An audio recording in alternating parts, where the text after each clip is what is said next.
So right off the bat, a health check. Let me see hands up for insomniacs. Okay, it's good news because my friends say you'll be asleep, you'll be cured in 10 minutes or less. And my distractors would say you won't have to wait that long. So let's see. It seems to me that everybody should always start with who they admire. I've been racing a little while and love the bay. And of course, perfect, right?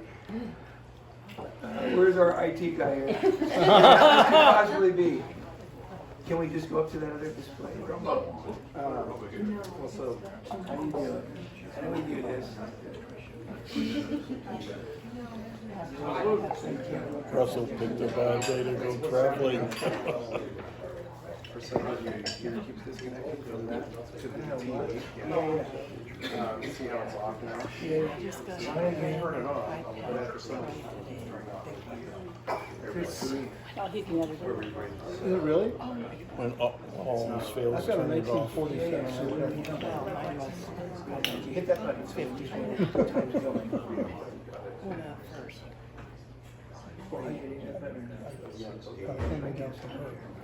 Maybe they'll need to. So thanks. So among my heroes are one of your founders. This is a picture of the California Cup crew in 1968. And in 1968, when the California Cup existed, we used to take the best northern and race against the best Southern California sailors. And this is a picture of that team, the Northern California team. This is Pete Sutter of Larson & Sutter Sailmakers, longtime member here, Cruise Pacific, pretty cool, famous guy. This is Ted Schoonmaker. Everybody knows about Ted Schoonmaker. Theo Stevens is in the picture, and Hank Easom's in this picture. Hank was our skipper. So way the heck back then, I was a foredeck for Hank. And if he just stays there, and I wish he was. slides for you. That's it.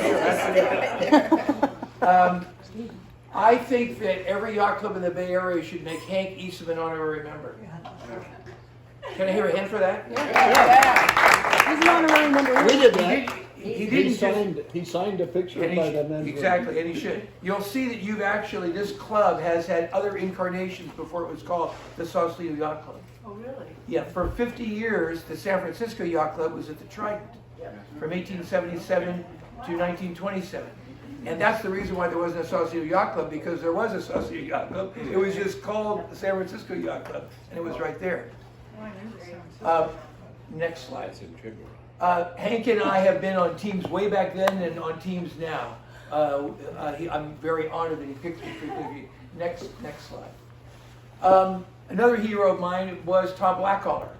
Blackcollar was an incredibly fun, charismatic, terrific leader, and he agreed to be the skipper of the Golden Gate Challenge, the first challenge for the America's Cup back in '85, if I would agree to be the general manager. And so the two of us are seen in this picture announcing the challenge and telling the world we're going to go after the AC. And seated next to me, this person, this little kind of hunched over guy who was 83 or so at the time, leaning forward. If you look carefully, he's an incredibly legendary guy, known as Mr. San Francisco for decades, because that's Cyril Magnin.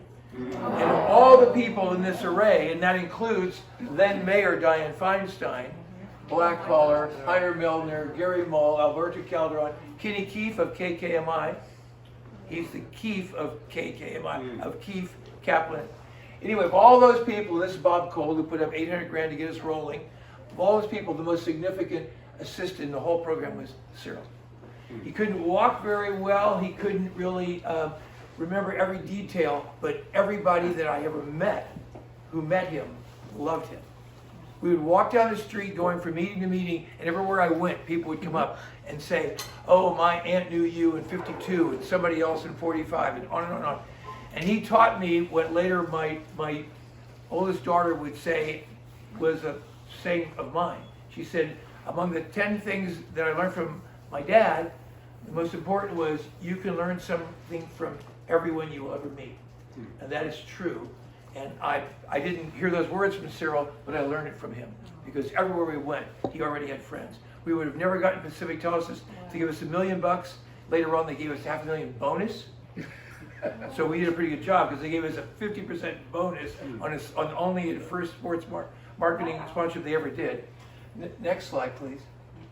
This is the crew. This is the first America's Cup boat ever built in California.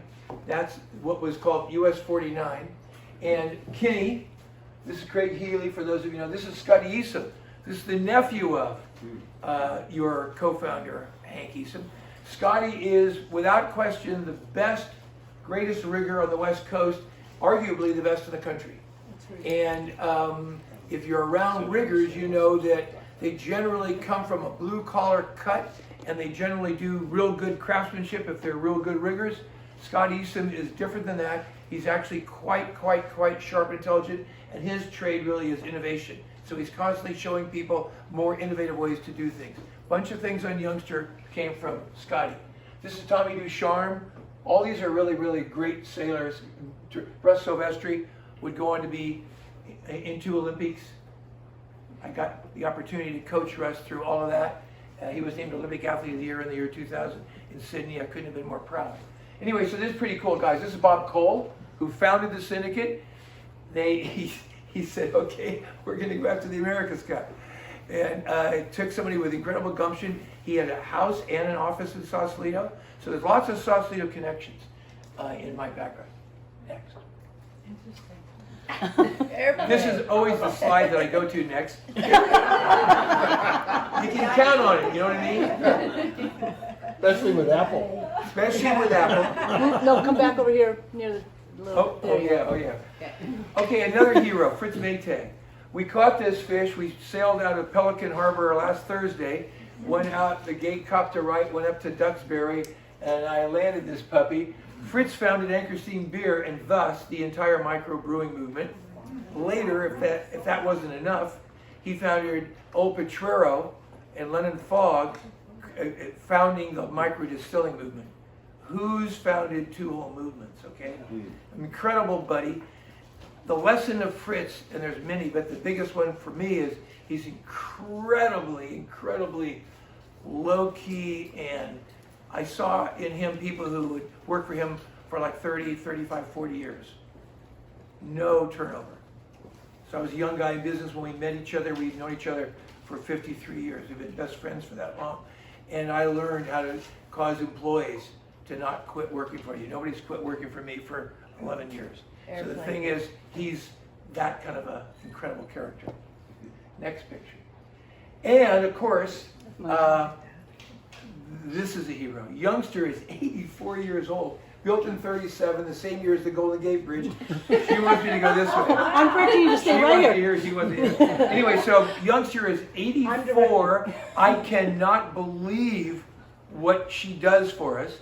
Youngster smiles all the time, and we race the heck out of her. 80 races a year. That's not a fictional number. It's more than 80 races a year. We have a Google Doc schedule that a brilliant young woman on the crew made back in '06. And you can still look back at every race and who was on the boat. John Bechtel is here. John Bechtel is a Youngster crew member. And Johnny kind of helps look at that list and make sure people are on it. Other crews, other teams get to use it too, but it's allowed me to race this thing 80 races a year. So we always have an abundance of crew because it's an organized program. And these guys again, they're back. Reliable. Boy, this is going to be a long slideshow. The hero section's already taken the whole hour. Go ahead, next one. Okay, so it wasn't called San Francisco back then. Long before there was a San Francisco, Mar Pacifico was all kind of what we knew. Nobody had known about the Bay yet, and they did know about what we call, Baja. We now call Baja California, and the Gulf of California. So this is the earliest version. Next slide. So what we're going to talk about today is the city, the Bay, early yachts, early yachtsmen, first race courses, early racing rules, and the birth of yacht clubs. Next slide. So in '76, a Franciscan priest created the Mission Dolores in St. Francis of Assisi as the sixth mission up the coast. So that's how it all started. The Bay had already been named San Francisco, but the little encampment was called, who can win it for 10 points, was called YB. Yerba Buena. Exactly, it's called Yerba Buena. So this is pretty interesting about the nautical heritage of San Francisco. The city was named after the bay. It's a fact. City was San Francisco Bay. The city was Yerba Buena, and it was San Francisco Bay. So kind of a sleepy village in 1844, 50 people. 1847, the name changed to San Francisco, and almost immediately, great things start happening. The next year, gold is discovered in Sutter's Mill. The population jumps from 50 to a whopping 850. That's in December of 48. In January, 1 month later, it's 5,000. By the end of that year, it's 25,000. So mind you, it jumps from here to here to here to here. California becomes a state because, of course, we want all that gold in our federal coffers. I can stand in front of the screen. I hate, maybe you would move. I gotta. There's no place to move to. No, this is fine. You're doing But great. if you just move over for a second or two, then I get a flash and see it. That's all. So California becomes a state. It's interesting to note that in 52, half of all the people who came to San Francisco came via square riggers. That is, they were sailors. They had just spent 5 or more months at sea. Think about that, in a square rigger. San Francisco land and water rights by 70 are skyrocketing. Population is now 150,000 folks. And next slide. From 50. From 50, right. This is not yet San Francisco. This is what you now look at as Yerba Buena Cove. Next slide. Now it is before the financial district because that's the financial district.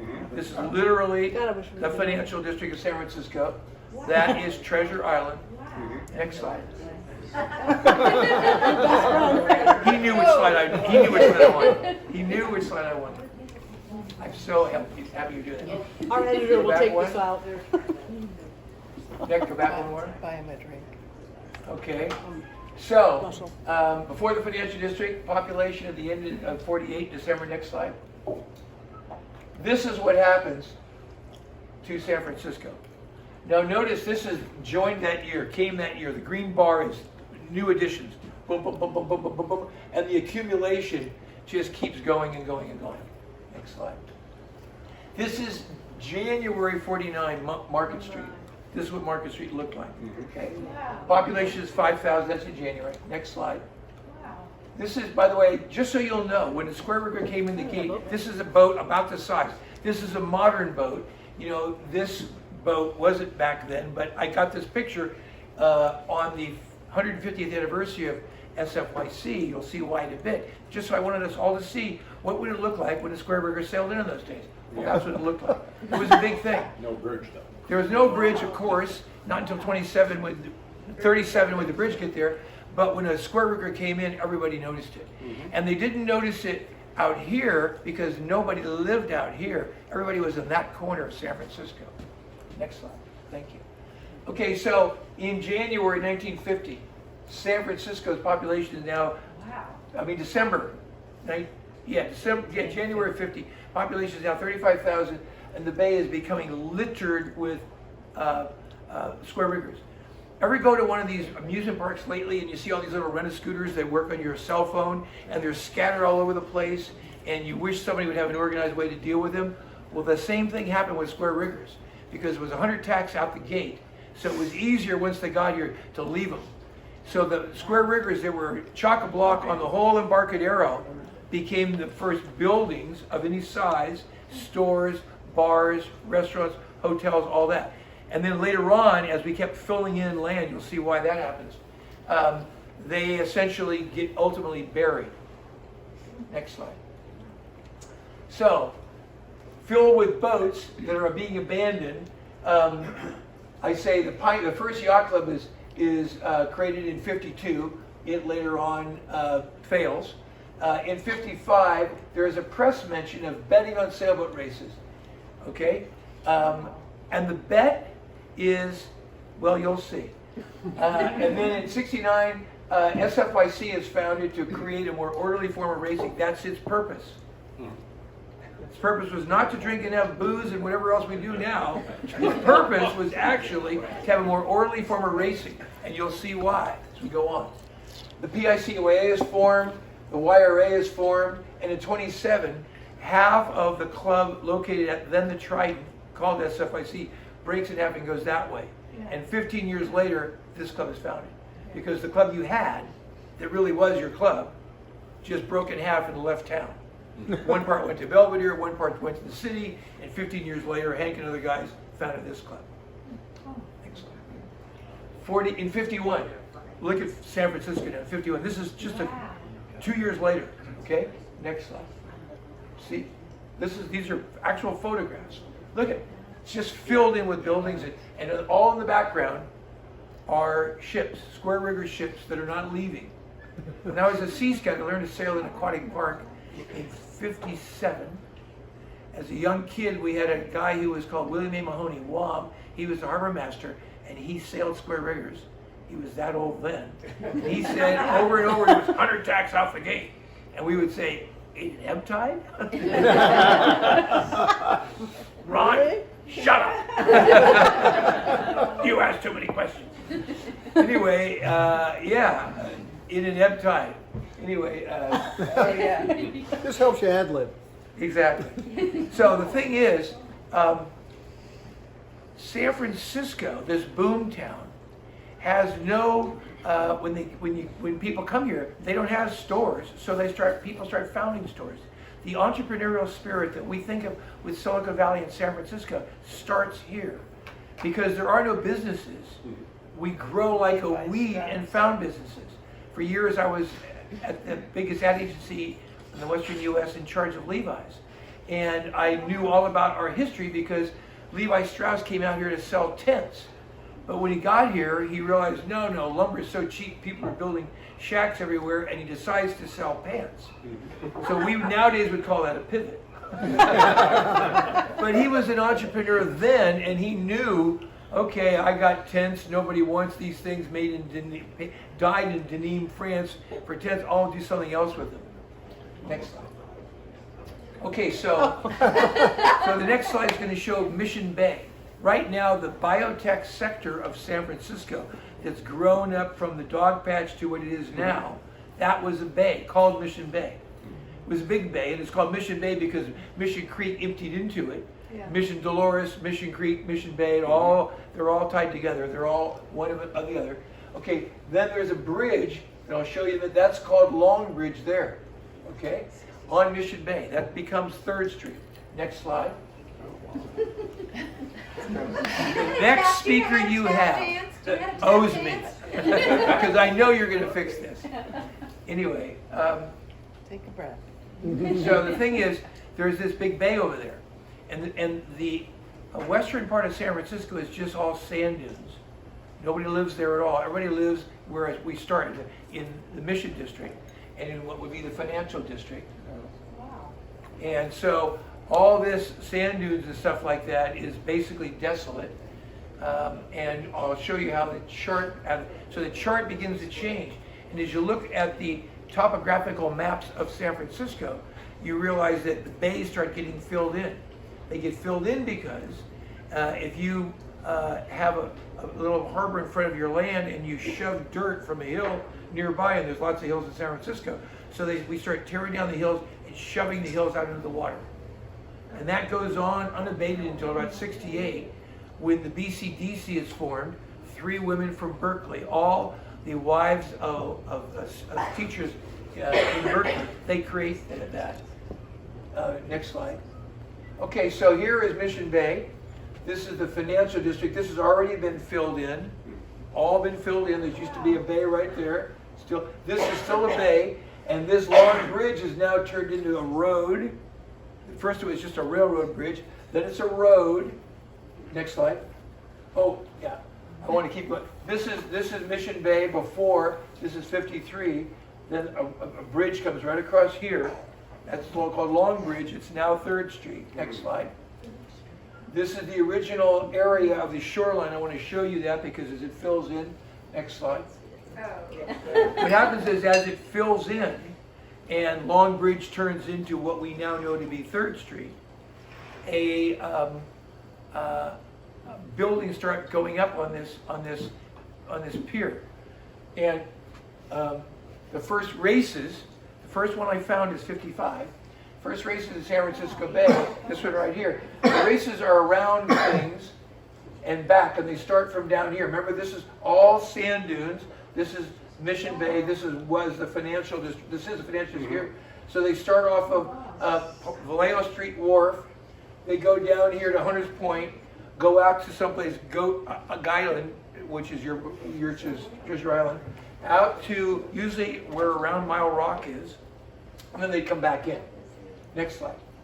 Wow. So it says a yacht race came off yesterday between the schooner Olivia and Cape Dodge. The stake was $1,000, so that's about $35,000 in today's money. And so these two boats agreed to have a race. They agreed on the amount, $1,000 prize, a lot of money, and they start the race. And about 10% into the race, another boat, which is not racing at all, chases after behind the after boat, passes it, and then passes the lead boat. About the time it passes the lead boat, the boat that had been in the lead, and which is officially in the race, but is now in second, breaks its jib halyard. Right around Fort Point, breaks its jib halyard. And then the boat that had been in third place is now in second place, even though it's in first place in the real race, because the other guy's not really in the race. They round the mark down there, the headstay gets, the jib halyard gets fixed, and the second boat catches up. Anyway, when they come back and they finish, everybody says, wait a minute, who won the race? The guy who wasn't in the race? The guy who, blah, blah, blah, broke down, but then ultimately caught up? No, he had to get assistance from a skiff that came to help him out. So there's all this big debate and argument. Next slide. So they after having that happen, they decide to have another race. Because who really won the $1,000? The guy who was not in the race at all, he argued that he won because he started behind everybody. And after all, there was $1,000 that I should get paid. Anyway, the squabbling happened. So they decide they're going to have another race. Next slide. So they say, in consequence of a misunderstanding of the race system. Perfect. So it didn't just start last week. All you race managers, Nick, they didn't just start last week. They got to be arguing about this baloney. So they just said, well, there's going to be another race. We're going to have another race. And this time they're going to have some rules. Next slide. So they basically decide, they change the course a little bit, and they have a real genuine race. Next slide. And while all this is happening, keep going. This is how shallow it is. This gets filled in. Another slide. Now look at this. These here pieces right here, Berry Street, King Townsend. If you actually look at charts from that time, those little blocks I showed you, those don't exist. Because those are called what? Those Water are lots. certain kind of lots. Water lots. Those are water lots. What's a water lot? We have a lot of them in Salt Lake. We still do. We have water lots, exactly. So We a still water lot in those days meant, okay, this is my property right out here. But there's no property there, there's just a bunch of water. I know, I bought it. That's my water, and when I shove the dirt in there, it's only 6 feet deep, maybe it's 3 feet deep, it'll be my lot. So we start marking out these water lots like crazy. So the water lots grow. Here's the original shoreline. Water lots grow, then they get filled in with dirt from Rincon Hill. Dirt gets shoved over here, that's where most of the dirt comes from. Keep going, that's the closest hill. Next slide. Okay, now you see, this is Bay, this is in 68. Then now this Long Bridge thing in 68 is kind of a cool bridge. People can sense this is going to be something. And I can go back and show you. San Francisco Bay is beginning, people are beginning to move west, but it's still real slow. It's all sand lots out there. So what happens is these water lots get formed, the bridge turns into a street, and in 1869, next slide, this is a chart from 69, and so you see Mission Bay is right in here. There's Long Bridge. There's this bay. This is the marina. That's all going to get filled in as well. So San Francisco. Next slide. I'm wondering if we go fast. So then what happened? A group in '69 to form a more orderly and monitored Corinthian form of conduct was needed. So New York Yacht Club, remember, sent a boat to cows to the Isle of Wight. One would be called the America's Cup with the Yacht America. in 1851. And when they came back, they started telling everybody how great American technology was. And so we, imitating them, had races out here too, but our races were a little more rough and ready. After all, people got rich real fast out here. We didn't really think of inherited money in San Francisco. The entrepreneurial spirit caused us to do way more betting on boats. But we needed rules, because if there's money, you got to make sure you got rules going on. So these guys, they agreed to form a club, and the purpose of the club is to agree on the rules for racing. All these guys are pretty savvy people. Next slide, please. So this location, this is Long Bridge, 3rd Street. Next slide. Okay, see that location right there? Hobbs Wharf gets built here in '69. As soon as Hobbs Wharf comes out here, first of several big wharfs, the intersection of those two gets to be pretty good traffic. So people are coming up here, the bridge is opening every now and then to let boats in and out of here, and boats are anchored all out here. And so right on that location, they build a club. I'll show you the picture of it in a little bit. Kind of a cool design. San Francisco Yacht Club creates that. Now, by the way, I've been a member of San Francisco Yacht Club since '74. I've had a boat there even when I was younger. When I was a kid, I went there in the '60s. But the point is, and I've been a member over there since '68, and nobody ever knew where San Francisco Yacht Club came from. We never knew. And I was fascinated by it. So it took about 10 years to find the actual location. A maritime archaeologist and a geophysical maritime archaeologist, 2 specialists helped me do it. Anyway, so now it's all filled in. The yacht club's going to be in that red dot. Next slide. So the club starts on the intersection of Long Bridge and Hobbs, moves when the railroad, which is growing in importance by leaps and bounds every year, says, get out of here. Who are you guys? Well, we're just, a bunch of guys who want to race boats. Well, the railroad's got way more money. So the railroad wants, that bridge, and wants that road, and wants what is now 3rd Street for their own commercial purpose. So they kick out SFIC. So they meet on Montgomery Street in '73, then they meet in another location. And in what year did they move to Sausalito? I said it earlier. 50 years before 27. 77. 1877. The San Francisco Yacht Club comes to your backyard and gets looked at. And then it's what is now the Triton location. Exactly right. So this thus becomes the second clubhouse, because these red locations are not really clubhouses. They're just guys' offices. Sean Svensson is here. He's got a boat yard. He's an incredibly great guy. Staff member of San Francisco Yacht Club. If we had meetings in Sean's office, that was the equivalent of what they did. They basically met in an active member's offices and called that a location. Then in '27, the 3rd clubhouse goes to Belvedere. At the same time, a group of guys, about half of the group in San Francisco Yacht Club, breaks away to go to San Francisco to form what they first called, not St. Francis, what's the first name? Golden Gate? No. They originally go over there calling it the 49ers. They're going to call it that, 49ers, and then they get the location and they change the name officially to the St. Francis Yacht Club. That's the official name. But they break over to go to San Francisco. So, they get that location because Hiram Johnson Jr.'s father is who? Governor. He's the governor of the state of California. Before there was a governor, there was a governor. And his son was one of those who broke away, and he persuaded his father and what other powers to be to deed that piece of land to the city of San Francisco on condition it be used for navigation and nautical purposes. So that's how it got there. Next slide. In the meantime, people are racing like crazy. Shawnee. Do you have a picture of the original San Francisco? I do. We're going to come to it. Yes, I know. So what happens is, in the meantime, people are racing for bets, and they're learning from the East Coast about what is starboard tack and how do you decide who's to right. This is the next slide again. So what happens is, as the racing's continuing, the body of rules mostly get adopted from the East Coast, but people out here have to start paying attention to them, and so they create the first yacht club, and a couple of yacht clubs, or several yacht clubs. San Francisco Yacht Club survives and is surviving the oldest. It wasn't the first, it's just the oldest one that continued. And there's a distinction between the felugas, the fishing boats, and the yachties. There is a difference, and they want to show that difference. These are pretty fast, incidentally. Next slide. So this is kind of like a timeline. In 44, Yerba Buena, the little outpost. Then the first record of racing in 55 with ad hoc scrub races and, big purses. But I actually found one purse of $10,000 in a race, 10,000, which is like 300 grand nowadays. Then they come up with, in 57, the first starting procedures, the first cannons and guns, a table of distances. So why would you need a table of distances? Because you got handicaps now.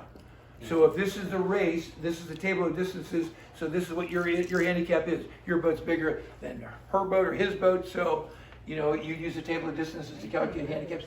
They started using signal codes. The signals were all from land at first, usually from wharfs, and then they started using stake boats. At first, just around big giant stake boats, but then later on they could move stake boats like our committee boats. Race committees, the first mention of race committees is in 60, when they actually have a committee that refines the rules and all the others. I say starboard tack because that's the most obvious one. In 69, this club is formed. There's 115 members to begin with. So, that's not a small deal. It's 115 people in this little boom town, which is racing sailboats, to create an orderly form of racing. The PICYA is formed in 96. And St. Franny in 27, and the YRA in 28. Now watch population of San Francisco. 50, 40,000, 45, 50, 130, blah, blah, blah. It just keeps growing like a weed. So the backdrop of all this is this boom town spirit inside of San Francisco. So YRA's formed, there's now 600,000 people here. Next slide, please. Okay, so this is, to Sean's question, this is Long Bridge, this is Hobbs Wharf. Next slide. Next slide, in 69. This is the building. I found this photograph. This photograph came from a bibliomaniac who had a shop on Grant Street, and he's out of his shop, and he's got one in Sonoma, Shine and Shine Books. Who's heard of Shine and Shine Books? Antiquarian books. Amazing, that's where I got this picture. Wow. Anyway, these two guys kind of ran a saloon right across the street. This is Hobbs Wharf. This is Long Bridge. Okay, and links to Potrero Street and 3rd. Next. This is off of the shore, looking out toward off of Hobbs Wharf at boats that were gathering. Races were pretty big things. I mean, people are betting $10,000. Assemblages would come out to the end of the piers and watch races. And this early photographs, next picture. These people are here to watch the beginning of the fairboats coming in, but similar crowds for sailboat racing. See these guys here? So this is all shot from the location of where the yacht club was. Next slide. In 77, when the club comes to Sausalito, to your neck of the woods. Next slide. This is the constitution and bylaws of the PICYA. Next slide. They keep using these race courses back in those days. Next slide. The Bay is becoming very socially active. Next slide. And there is beginning to be a greater separation as San Francisco is hunting for some kind of prominence. We have rich people now. Why don't we look like people who we know of rich from the East Coast? So we begin to have people beginning to separate and look a little bit more, look kind of yachty, and you're about to see the calendar. So think about how many social events you have in 2021 in this yacht club. Next slide. Next slide. The board, originally dominated by San Francisco Yacht Club, 1886, Corinthian came in. They were both impressive, important clubs in the early history. This is the opening. Now, why is it called the opening of the yachting season? Because between Belvedere Island and Tiburon, that bridge on Beach Road would open up, and the lagoon behind there, where you hid boats during the winter, because what's the wettest wind in San Francisco Bay? It's the sou'wester. When I was a kid, a teenager, I had a 210 called sou'wester, because we were kids, and that was our way of saying tough, sou'wester. So we had a sou'wester, my 210 was called that, and that's where you'd hide from a sou'wester back there. All the arcs, that was all marshland before Dave Allen's dad built the whole lagoon. But when they opened that bridge, that was opening day. That's what the opening What meant. year was that? I couldn't Well, see. that was in 1900. That's opening day 1900, I think. Wow. Yeah, so this is all happening. But wait till you see the yachting calendar. Yeah, this is 1900. This is the opening day of the yachting season. Next slide. This is the Sausalito, San Francisco Yacht Club in Sausalito in 1900. Next slide. That's it right there. Next slide. And this is a very active social program. Keep going. Next slide. Look at this is the calendar. Okay, this is April 14th, July 4th. All those activities. Next slide. July 7th, October 14th. Tell me you have more yachting activities now than they had then. Because I don't think so. We don't, and we don't. Our active clubs don't have more yachting activities than these clubs did, 100 years ago. This is 1900, 121 years ago. Next slide. Members are listed, of course, they don't say Bill Jones, they'd say, GA. People use their initials. Those of us who know about one of the great yachting historians of the Bay Area, R.C. Keefe, that's where he gets that, R.C.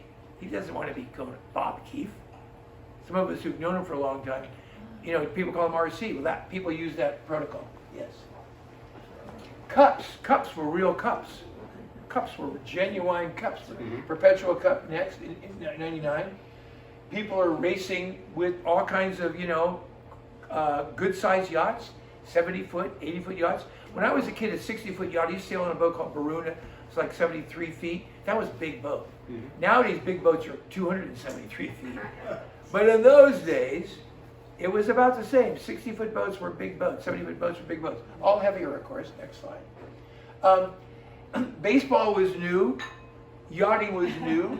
And, these became sports clubs. Next slide. Nobody knew what we know now about naval architecture, but the boats that would sail reaching back and forth from Sausalito to San Francisco, there were sandbagger sloops that were super fast. Everybody know why it's called a sandbagger sloop? Because of thwartships inside these scows, they're mostly scows, there were railroad tracks, and on those railroad tracks were cars, and those cars contained bags of And exactly. Sandbagger sloops had bags of sand. They'd slide them up to the weather rail. It really worked great until you went into the little holes here and there. Many sandbaggers would swamp going through Hurricane Gulch. That's when it got called Hurricane Gulch. Next slide. So this is reminding you about the boomtown thing that happened in San Francisco. Next slide. Now San Francisco, these are real genuine, real buildings now and stuff. That's the location. Next slide. This is how it continues to look. Next slide. Now this is what we think of as, this is the 3rd Street Bridge. This is the canal. Ballpark's going to be here. This is 27. So what's happening is San Francisco is growing, and we're filling in all these spots. And in '68, the Army Corps of Engineers releases a study that shows how they can, you follow the example of Foster City and Redwood Shores, next slide. They can basically fill in the bay, and they can have a river right in the middle, just like LA River, just like the Los Angeles River.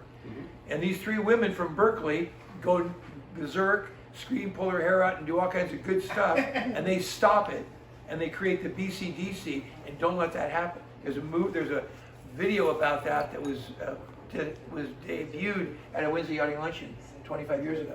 Okay, so now I'm going to show you, this is in 21. This is the location we're going to talk about now. This is the river, the little creek over here by the ballpark. That's the ballpark. Next slide. So looking straight down, this is 3rd Street, and this is Mission Bay Boulevard South. There's now 2 boulevards there, side by side. Okay, next. Okay, next. He's doing a great job. yes, he is. Okay, that's the location, 3rd Street, Mission Bay Boulevard South. Okay, this is all filled in now. Next slide. Okay, we're focusing in on it. This is the actual location.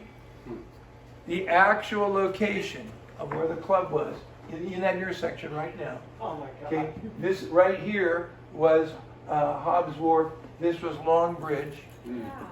Next slide. Now, if we touch touch this click right here. Imagine this, before you touch it, I want to say that, imagine that this is Hobbs Wharf, right here, okay, where this road is right now, and we're in the water, and we're going to come in Hobbs Wharf, except now we're going to see what it looks like if you were, now we use a drone, and then they use a seagull. Okay, touch that button up there. I just wanted to build a suspense. Nothing will happen. You push that button, nothing happens. It's just, I wanted you to kind of get okay, no, I think you have to be in presentation though. Yeah, probably. You do. To the right, one more to the right, yeah, that there. And then touch it before the world ends. Touch it. You're going to touch it? Yeah, touch it. Did you touch it? I did, but give me a second. Touch it. It went to this other screen. Okay, you got it happening over here, okay. Yes, I'll pull this one. Good, perfect. Here we go, touch it. Okay, so this is the drone that I got to follow down the wharf, down the wharf, down the wharf, goes down the wharf. We're getting closer to Long Bridge, which is 3rd Street right here. Wow. Clubhouse is going to be right there. This is the then Commodore, the 150th anniversary. That's Andy Fromm. Stop right there. This is the actual location. That's the actual location. So we're drinking Pisco Punch and celebrating 150 years upon the discovery of the building. And that's the Commodore, the two maritime archaeologists, the guy who wrote the history book 150 years, Susie Miller, who used to be Susie Mitchell. Punky Mitchell was a sailmaker in Sausalito, and her daughter, she's a 4th generation member of SFYC. So anyway, that's what this celebration is right here. So we have the history book, the original Virgin, to sort of celebrate the beginning of yachting on San Francisco Bay. So next slide. Okay. So this is that location in sort of like a modern looking map. That circle right there shows you. There's a very nice, what's really great is there's a park. That green area represents a park, which is pretty cool. So, next slide, I think that's it. Yeah, next slide, yeah. Here we go. Toasting 150 years. And I didn't just find it on the occasion of 150, it just took that long.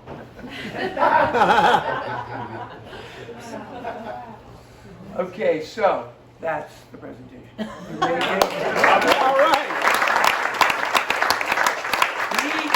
He did all the work. He did all the work. I didn't have to do anything. Anyway. Questions? Yes. Any of the other yacht clubs move around, like SFYC to Corinthian State? Has that always been where it is? Ensenal, and there's a California yacht club. Where's that? California's gone. There actually is a California Yacht Club, but it's in LA now. That's the site of the California Cup. And it's a cool yacht club. It's privately owned. It's not a 501c3 or other foundation or anything like that. Any other questions? Where is it in LA?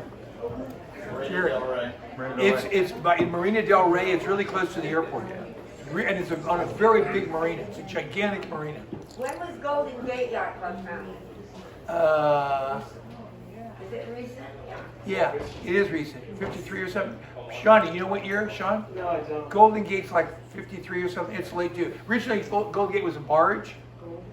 What is it? Golden Gate Yacht Club was a barge that was floated there like a houseboat barge and was floated there, and then that barge got replaced. And when Ellison became a member, he then paid for money just before the AC in 13. Jerry, you had a question. Jerry Eaton is the staff commodore of SFYC. Yes, sir. Question? I'm not a commodore of anything. I just have. You look just like Jerry Eaton. Take the credit. So what's your question? What's your question? My sailing credentials are Maine. I hope you know. Maine? They are. Northeast Harbor, Maine? Blue Hill. Oh yeah. Oh great. So you sail nationals and Atlantic. Cool. Now, I have two questions. Did Kevin Starr, did you work with him in putting any of this? I've been honored to meet, and I knew Kevin before he died. He was in the same. We socialized at several different events with each other. He was a wonderful historian for the state of California, but he could not help me find it. I actually went to him for that occasion in the 90s, and he didn't know. He's not a yachtsman, and he is busy frying bigger fish. But that's a really thoughtful inquiry, because I actually did go to Kevin and talk to him.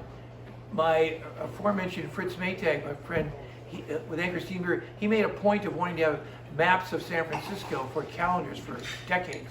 And Kevin Starr was one of the authenticators of whether it was really a map or an after-year recreation. I've only lived here really a short time, but I happened to had the good fortune to know one of those three ladies from Berkeley you mentioned. They were former. Were the sailors at all involved in helping them, or had they? What's their in the history of this? They were alumni. I mean, they were faculty wives. Yeah. And they were super vigilant and organized. And they used communications. Save the Bay was their line, their slogan. They made posters, and they marched around and basically got themselves increased public awareness of this dilemma. And the schematic drawing, aerial view of San Francisco Bay that showed the narrow river that San Francisco Bay, South Bay would become, was alarming. In fact, in the ad in the St. Francis Yacht Club main sheet that I used to promote this talk like 30 years ago on the making of the video Save the Bay, the movie Save the Bay, which later got syndicated on KQED. Anyway, I used the bay and superimposed what it could have been. It's like scary. So that visual, they used an early version of that visual everywhere. And people got frightened at the whole idea that the whole bay would turn into a cement river. But I just wondered what it was. The sailors. No, I have no. Yeah, Rashawn. Sort of a two-part question. Were there notoriously famous yacht racers at the origin period that we were discussing? And are there archival stories about any of the races where they describe what happened or anything like that? There's incredibly colorful ones, and one of them used to live right over there, and his family, he built a house right over there. His name was Jake Wasser, Jake the Snake Wasser. And if you ask Hank Easom, and he got the name Jake the Snake by Lynn Delmas gave him that name. One day, Jake the Snake, Hank Easom, this is a quote from Hank. He said, well, from the time that Jake Wasser finished building his second starboat in '39 until he retired in the '80s, he was the fastest guy on the bay for 4 decades. Nobody been fast, but like that. Before that was Artie Russo, who you know about too. Artie Russo built the Sunset District. Denny Jordan built part of Hayward and Castro Valley, but he didn't build the Sunset District. Dolger was a powerboat guy. But back to Jake Wasser. So Jake Wasser, how did he get to be so good? His family were ferry pilots, and they did the Tiburon San Francisco ferry. And if you go back and forth across that stretch of water, you wouldn't know anything about the currents, would you? So he literally, this was called Jake's Lake. Jake Wasser's house built by he and his wife Ruth right over there. She died in '02. She died at the age of 102 just a couple years ago. And he was a famous guy. Myron Spalding, of course, he shot in San Francisco.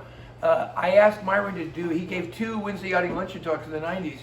And I thought, how do I introduce him? So as I was leaving his shop one day, I grabbed a trophy. I said, Myron, can I take this with me? Sure. So I took it with me, and I said to the assemblage, at the yacht club, I said, to introduce today's guest, I'm simply going to read what it says on this trophy. And it says, Star Class, Season Champion, Myron Spalding, San Francisco Bay, 1924. Nobody in the room was alive when that trophy was won by Myron Spalding in the toughest class in the Bay. Nobody in the room was alive when that happened, right? So he was a great sailor in his day. He was also a measurer. He was a savant, as you may know. He also played the violin. He was first violin for a while, San Francisco Symphony, Renaissance guy. He could, this was said often and done often. He would draw the lines of a boat, build it in Sausalito, put it in the water, and scribe the waterline before he put it in the water. Scribe the waterline.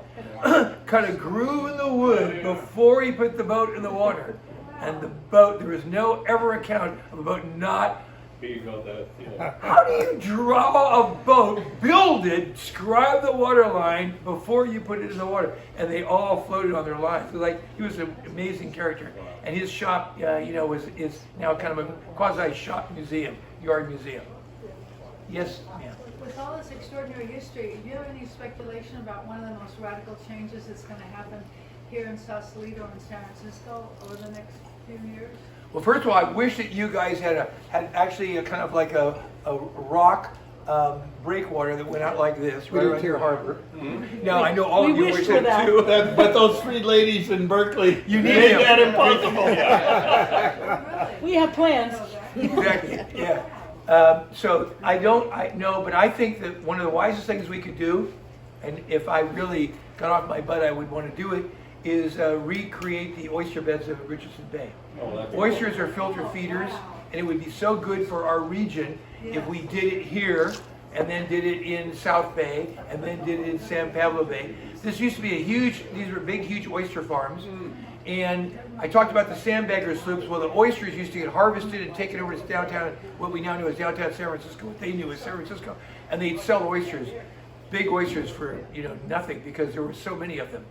And they're filter feeders, so they would only clean the bay for us. The water wouldn't be too awful for them? No, a guy who sails on Youngster, Joe Reuter, just came back from Hawaii, and he's researching it, and he's actually helped create some beginning oyster beds. You seed these beds with oyster seeds or something. He's researching it, literally. Cleans out twice a Yes, day, sir. quote. Is there any historical marker at that location of the first club? And if not, are there any plans to put one there? Yes, I will put one there. We discovered it, and I am documenting it. In order to document it, remember I mentioned that I showed you pictures of the one geo maritime archaeologist and one maritime archaeologist. So you'd say, wait a minute, there's maritime archaeologists, what do those guys do? Well, that's what they do. They find old boats that used to be under buildings, old ships, and they make sure they don't get destroyed when somebody builds a Millennium Tower through one. They pick them up. These are the very guys that actually stopped the construction downtown until we preserved these ships that were underground at the time. So the answer is yes. I have to document it, and I'm maybe 70% way through the documentation of it. And so you'd say, what is a geo-maritime archaeologist? He's a person who can line up many of the charts that you saw lined up on top of other charts. And so that's how I got those lines to be drawn. He knows how to do that. And so you use modern, geotechnology like in these to basically superimpose those on old drawings with reference points. So, listen, if there's no more, yes, sir. Yes. What is the state of racing in the Bay now post the last time we had the America's Cup here? High-level racing. How would you assess that? So when you say high-level racing, I mean, like America's Cup level or similar. well, of course, I think it was the stupidest thing on earth that we sold the America's Cup to Bermuda. The thing that's different about the America's Cup from all of the regattas is it is a competition between yacht clubs, each of whom represent a country. Right. And the winner gets to have the venue for the follow-on race. That's the biggest prize. Perth made $1.2 billion of economic impact. They won it in '83. We raced for it in '87. So that means they had a couple of years to kind of get things together. That's very funny when we were down in Perth, when we took the Golden Gate Challenge down there with our second boat, 61. They had enough of the America's Cup. I mean, there was America's Cup milk, there was America's Cup tires, there were America's Cup, right, yeah. Everywhere you went, there was America's Cup stuff. I remember, people would deliver, literally, they saw milk delivery, they'd deliver milk, America's Cup milk on top of a newspaper. They'd say America's Cup on the newspaper. Anyway, in December, just in the semifinals, when we were racing against Dennis Conner, and we would ultimately get eliminated, in that series, some guys, hilarious Aussies with the perfect, wonderful spirit of Aussies, used these giant rollers, and they painted on the wharves down by where we kept the boat, giant 10-foot tall letters, "Give back the cup." They'd had enough of their life being taken over by the America's Cup, you know? Yeah, right. But they did get 1.2 billion bucks of economic impact. Now, when I was in Valencia in 2010, when America won it again, when San Francisco won it, when the Golden Gate Yacht Club, give them credit, won it, Larry Ellison won it, he'd spent how much money to win it? You know what the number was? It's his third challenge. Pick a number. You will not, what'd you say? 4. 400. Good guess, Sean, that's a close guess. 200 million is close to 400 million, is way above the 10 and 15 million dollar numbers you hear. 400 million, that's 3 campaigns. 3 campaigns, and he won it in the 3rd campaign. And if you were there, the boat was amazing. The trimaran was outrageously cool. Anyway, then when he didn't have, there was not much economic impact in Valencia because it was happening real rapidly because they won a lawsuit and a court case, and then they got to race the thing. But the right way to hold the America's Cup is to have it on like every 3rd or 4th year automatically, to keep the same boats for like 4 cycles, so people know what they are. There'll be secondhand boats for people to start campaigns with, and to have them not be too close together because big sponsors need time to tool up for a big event. I ultimately got B of A, Pacific Telesis, Coca-Cola, and so on, but it took incredible energy. Buick was one of our sponsors. Robert Mondavi was a sponsor, Domain Shandon, but it took huge energy on our behalf to get them to quickly be able to market things that says the America's Cup on them. So, anyway, it's been fun to come hang out here.